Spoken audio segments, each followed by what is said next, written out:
सदर आसिफ अली ज़रदारी चयो आहे त इख़्तिलाफ़नि सां अॻिते नथो वधी सघिजे। मुल्क खे सियासी बहरान मां कढण जी ज़रूरत आहे।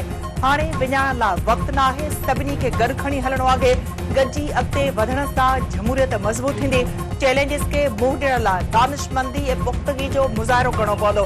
मईशियत जी बहाली लाइ सभिनी खे पंहिंजो हिसो विझणो पवंदो। परदेसी रफ़्तारी आणणु बुनियादी मक़सदु हुअणु घुरिजे, जंहिं लाइ कानून सवला घणा पवंदा। हुकूमत नौकरियूं पैदा करणु, महांगाई ऐं घटाइणु, टैक्स नेट वधाइण लाइ मुआशी सुधारा आणे। सदर आसिफ अली ज़रदारी जे पार्लियामेंट जे गॾियल इजलास ते ख़िताब दौरान मुख़ालिफ़ धुर जो हंगामो, बैनर ऐं प्ले कार्ड खणी स्पीकर जी डाइस जो घेरा, नारेबाज़ी। उमर अयूब जो चवणु आहे त गैर आईनी सदर पार्लियामेंट जे गॾियल इजलास ते ख़िताब कयो। हुक्मरान आईन कानून जी नताड़ करे विया आहिनि। नाणे वारे वफ़ाक़ी वज़ीर मोहम्मद औरंगज़ेब जो चवणु आहे त रुपए जे मुल्ह में वधीक घटिताई जो इम्कान नाहे। परॾेही मटासटा जे नाणे जा ज़ख़ीरा मज़बूत आहिनि। रुपए जे मुल्ह में हर साल 6 खां 8% ताईं घटिताई न थियणु घुरिजे। IMF सां ॻाल्हियुनि बावजूदि डॉलर जे अघ में वधीक इज़ाफ़ो न थींदो।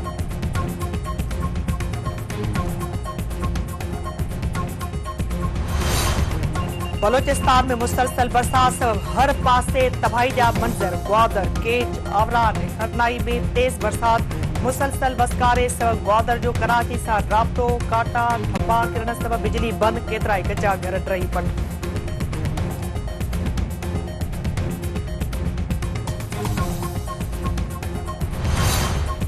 गॾियल अरब इमारातुनि में बरसातुनि जो सिलसिलो बंदि थियण खां पोइ ट्रैफ़िक बहाल। हवाई ऑपरेशन मुकमल तौर बहाल न थी सघियो। मेट्रो स्टेशन ऐं शॉपिंग मॉल्स मां पाणी कढियो वियो। शारजाह जे सुपर स्टोर्स ताईं शहरनि जी पहुच बदस्तूर मुअतल। सुभाणे तालीमी इदारा बंदि रहंदा।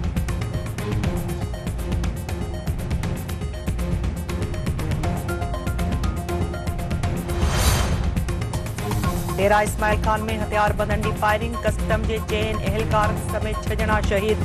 सिक्योरिटी फोर्सेस जो इलाइक़े खे कड़ो search operation. TP chairman Bilawal Bhutto Zardari तरफ़ां हमले जी मज़म्मत।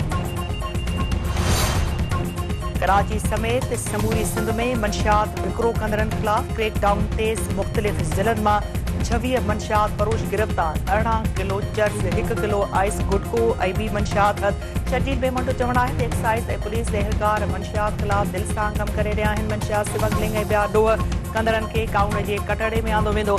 मंशियात जी लानत ख़तमु करणु ऐं महफ़ूज़ मुस्तक़बिल लाइ कोशिशूं जारी रहंदियूं।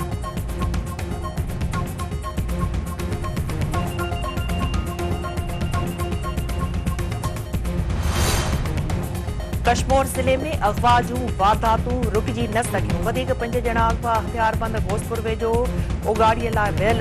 5 मुलाज़िमनि अल्ताफ़ गोलो, गुलाम अहमद, फरमान अली, मोहम्मद आलम गोलो ऐं शानवाज़ नसीराणी खे कार मां लाहे कचे तरफ़ खणी विया। पुलिस वाक़े खां अणॼाण। मुग़विन जा वारिस परेशान।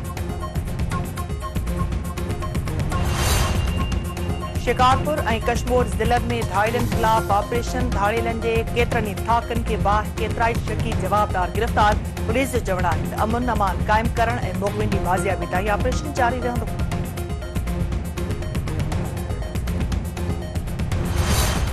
शिकारपुर पुलिस जा 78 एहलकार ॾोहनि में मुलविस हुअण जो इंकिशाफ। रिपोर्ट IG सिंध हवाले। SSP इरफान समे जो चवणु आहे त मंशियात जे विकिरे भत्ताखोरी में मुलविस पुलिस जे एहलकारनि खे ज़िले बदर कयो वेंदो। ॾोहारनि सां गॾु अवाम दुश्मन पुलिस जे एहलकारनि खे बि बख़्श न कयो वेंदो।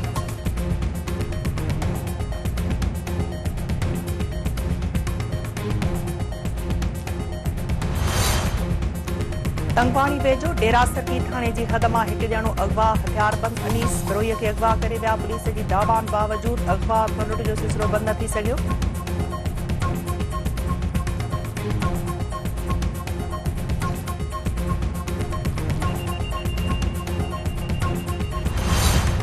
पाकिस्तान ऐं न्यूज़ीलैंड विच में पहिरीं T20 मैच बरसात सबब ख़त्म थी वई। वक़्फ़े सां बरसात बाद मैच रेफरी मैच ख़त्म करण जो फ़ैसिलो कयो।